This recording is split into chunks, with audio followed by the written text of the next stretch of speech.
Playing games as a kid was like peak childhood. Whether you was playing games like Pokemon, Mario Kart, Beyblades, hell, even the Wii. All of those games from our childhood is what really made our childhood. Like, they really, truly don't make games like they used to nowadays. Like, it's just so different. And I don't really think I can do a video like this without including Pokemon. Like, if you grew up in that era where Pokemon and Pokemon cards was really big, you know exactly what I'm talking about. I remember Pokemon cards used to be king at school. Like, if you had a good deck of Pokemon cards, you was like one of the popular kids, especially in elementary. Like, I remember every single day during free time or recess, there was a time period where all we would do was just play Pokemon. Everybody would bring their decks of cards, the tryhards would bring their big books of cards, and everybody would just duel and basically gamble for cards. Like, it was dead ass grimy in these elementary streets, I'm not gonna lie to you. Like, if you lost a match of Pokemon, depending on what you bet on the game, you could dead ass get your cards took, bruh. I think I'm about to steal! If you was playing like that. That's how my elementary school played it. I don't know about y'all. Like, I think the craziest thing about Pokemon is how we gambled on the card. Like, if you lost a match in elementary school, it was always an unwritten rule in my school that your opponent gets to take one of your cards. Which, now looking back at it, we was basically just gambling in elementary school, and the teachers did not care. That shit actually crazy. I ain't gonna lie. And if someone wanted your legendary card, you had to get it back in blood, I ain't gonna lie to you. By the way, if you don't know what legendary cards are, let me put you on. They were like these cracked out cards with like extra boosted stats and special abilities that you can randomly find in a pack of cards. Kind of like how Madden Ultimate Team worked. The only thing with these cards is that most of the time these were hard to come by. You usually had to buy a lot of packs just to find one. But if your parents had money like that, you could just buy one. Like, it wasn't that deep. But the cards would be like $10 for a single one, so I wouldn't, you feel me? Like, that's for the big money right there. Back when I was a kid, we did not have that big money. So I was usually stuck with my regular cards, but that's besides the point. If you lost your Pokemon match and your opponent wanted your legendary card, that shit was tough, bro. I ain't gonna lie, yeah. You had to give it to him because he already won. I ain't gonna lie, I'll be crying, bro. Luckily in my school, we had a rule where you couldn't take anybody's legendary cards, which saved my ass a lot. But if you was that confident and you wanted to put high stakes on the game, you could bet it. Most people didn't do that, but some people did. All in all, Pokemon cards were fun as hell, and like, they was really peak childhood. Especially if you had a legendary Charizard. Like, if you had that legendary Charizard, over with.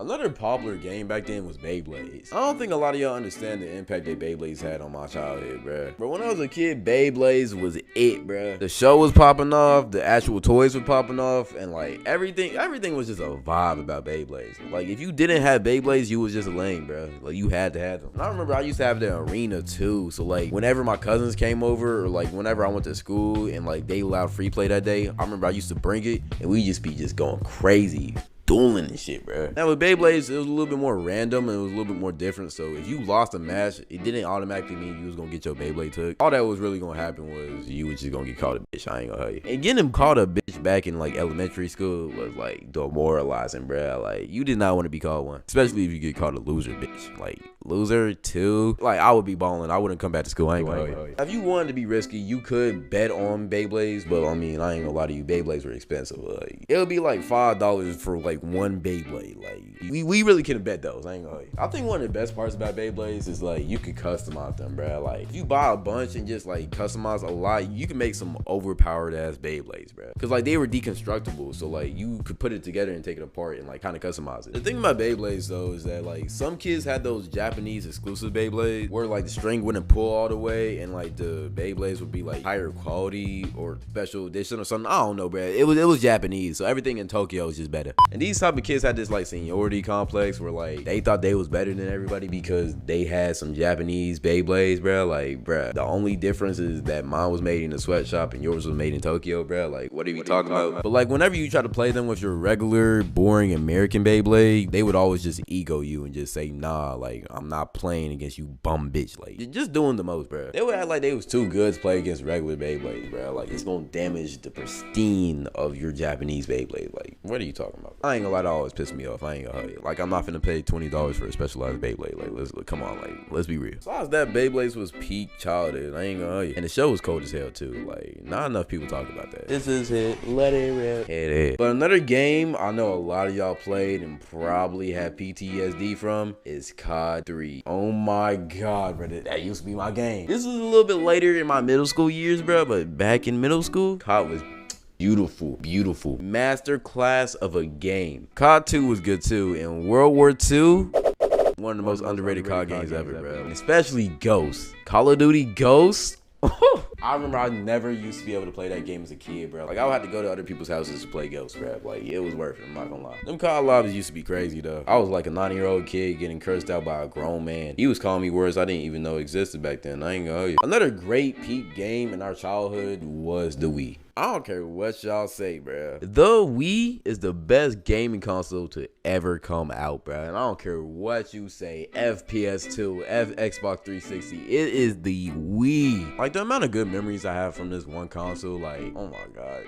They would just never be replicated with nothing else. Like, Wii Resorts and Wii Sports is the greatest dynamic duo since Shaq and Kobe, bro. It really couldn't get better than that. Like, the amount of fun games they had was crazy. Boxing, bowling, basketball, tennis, one of my personal favorites. Biking, baseball. Hell, you could race planes if you wanted to, bro. Like, Wii Resort was so tough, bro. I remember Matt Wu's bald ass used to give me problems. I'm not gonna lie to you. In boxing and basketball, that man was undefeated, bro. You could not do him. He was him. Prime Mike Tyson shit, bro. Real tough. And I remember all the arguments I used to get in with my cousins over Wii baseball, bro. Yes, I said baseball. Wii baseball was tough as hell. Like, I remember we used to be going crazy with our swings, bro. I remember one time I swung so hard I almost broke the TV, bro. Who cares, bro? I still won. Beefs were started with Wii boxing, bro. I done had so many fights over Wii games, bro. And then we can't forget about the OG Mario, bro. Like, I remember I used to play Super Mario all the time, bro. At the crib, at my grandma's house, hell, even at the YMCA, bro. Whenever my parents used to have a class or we wanted to work out, I always bop in there, and I used to just get straight on Super Mario, bro. Like, I was really about it, bro. Then Mario Kart was even more fun, bro. We can't forget about that, too. Playing Mario Kart with your friends is always fun, bro. Especially if you're good. If you're good,